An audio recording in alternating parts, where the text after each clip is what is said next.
Hey guys, I'm a solo miner and in this video, you'll see my miner and learn a bit about it. Here we're mining.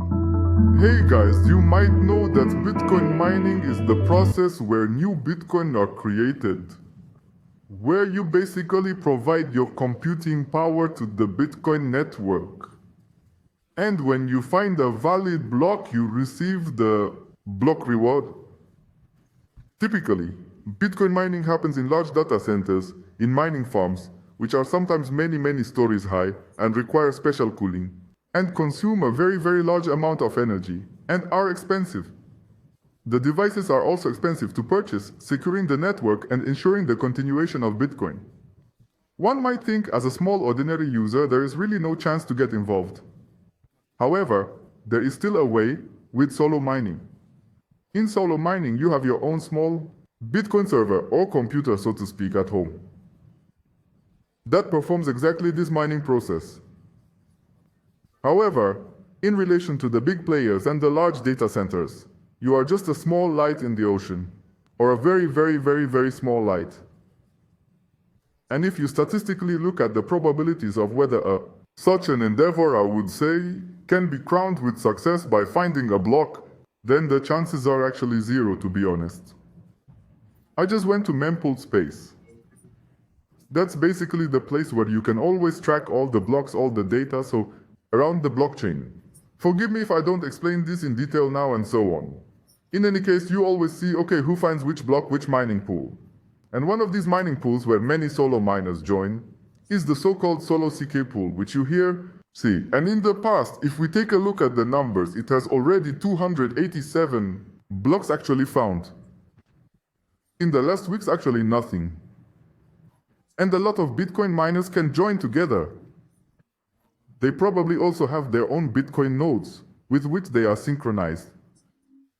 And there you can simply, without operating your own full node, be part of the Bitcoin network and connect your solo miner there.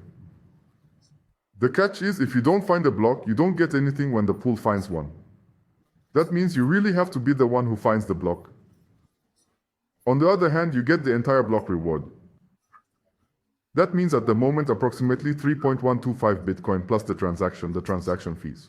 If we look at the numbers, it happens again and again, I would say approximately once a month, that a small solo miner really manages there. So partially some terahash machines have already done that. But of course there are also people who with several terahash or TH, as it's nicely said, have already discovered solo blocks. I would like to show you my solo miner. That is the BitAxe Supra Hex. This is a 4.2 terahash powerful device. You see here it has cooling, so to speak, these fans. They blow the air in from below, so that the ASIC chips, there are 6 ASIC chips built in, contribute their computing power and try to find a valid block. And if one of these chips succeeds, then I get the full block reward because I am solo mining. That's something, isn't it? And now I'll keep quiet for a moment and let you hear how loud or quiet it is. So you notice it's a bit, well, you can't ignore it, but it's not as loud as the big ones with several hundred terahash hash rate. However, what you have to say is that you have to dust and clean these things every 2 weeks because quite a lot of air go through. And now we're also going to talk about how much such a thing actually costs. Well, these things aren't exactly cheap to purchase. It starts off at a low price. So, I think from about 150 euros or so, or through classified ads, you can definitely get started with a smaller machine. But you have to realize that you will probably never find a valid block if you're doing solo mining. It's pure lotto mining. And even though it's statistically completely unlikely, it can theoretically still happen. And I also found it really exciting that I'm now just a part of the Bitcoin network. To plug the thing in and so on, to hear how Michael Saylor also talks about the cyber hornets, the swarm of cyber hornets. Having this feeling at home is also something very special for me. Even if economically speaking it probably doesn't make sense. And I think I paid about 600 euros for the good piece because, as I said, I have this BitAxe Supra Hex, the 4.2 terahash machine. And what I also do to To check, I have a smart plug that measures power consumption. Measures so that I can keep an eye on it. And when I take a look at the power consumption of the device, which I can see using this smart plug, you can see that the device uses about 2.5 kilowatt hours per day uses. You have to, of course, calculate this with the electricity costs at your place, and then you can decide, okay, that's too silly for me or not.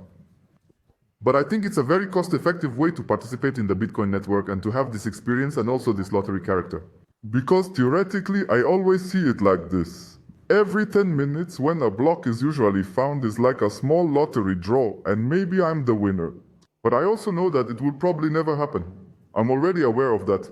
And then I calculated it nicely for myself, of course, you know. But I just wanted to have this experience, guys. I'm standing there on it. If you're also into Bitcoin, definitely subscribe to the channel. I'd be really happy to have your support, guys. Be part of the journey, so... As I said, 2.5 kilowatt hours per day for the chance to theoretically find a block. And I once calculated what are the odds in the lottery and in solo mining. And yes, of course, if you look at the block, the odds in the lottery are naturally higher. But you have to consider that the probabilities accumulate because you participate in the draw with each new block, so to speak. And I believe the probability does, of course, increase cumulatively. And I even calculated it once. Okay, I've never gambled. I would also advise everyone against gambling because I think it's simply not alright. But with Bitcoin mining, you can somewhat compare it to gambling. And then I calculated with ChatGPT so how long it would take for the amortization. I'm saying this very deliberately with exclamation marks. If I had invested this purchase price of this device in lottery games, so if how many lottery tickets I would, how do I say this? So if a Bitcoin block equivalent to a lottery ticket, when would the purchase price be amortized, so to speak? And then in my calculation, I actually came to 3.1 days. That means after 3 days, I was practically already, again regarding the costs of my lottery playing, not including electricity. Of course, it's a nonsense calculation, kind of. You know that because it's solo mining. I probably will never find a block and you can't quite compare it, but I find it super cool. It's super fun and I definitely don't regret doing it. But as of today, I do believe that it would remain the only machine I purchase. And there is one more thing I wanted to show you. The nice thing is, if you provide your IP address, you can also view a few numbers here. You can see up here how strong your hash rate currently is and what the temperatures are. And down here you also see the status of your voltage regulator, how much power it is currently consuming, what the temperature of the ASIC chip is, the temperature of the voltage regulator, and what the fan speed is. I have everything running on the factory settings now, as the manufacturer recommends, and leave it like that. Sometimes it gets a bit hotter, like when the day is warmer, and sometimes cooler. But 74 is actually the peak now, so it hasn't been hotter, I believe, yet to me. Up here, you can also see the dashboard, how many terahashes it's currently doing. It fluctuates a bit, but you also see the average approximately 4.2 terahashes. Then you also see how many shares it has already had with the pool, and how many are also rejected. So this value should always be very small. Exactly. And here you also see the best difficulty that was ever achieved here. And you see, it's very dynamic. You can also view your swarm. Here, you can adjust your Wi-Fi settings and such. But we also have this dashboard, which I really, really like. Hey guys, that's it for the brief insight into solo mining. It would make me really happy and supportive if you would subscribe to the channel. To support my journey, I'm putting out strong content for you all folks, that's my goal. And we'll see each other very soon. Until then,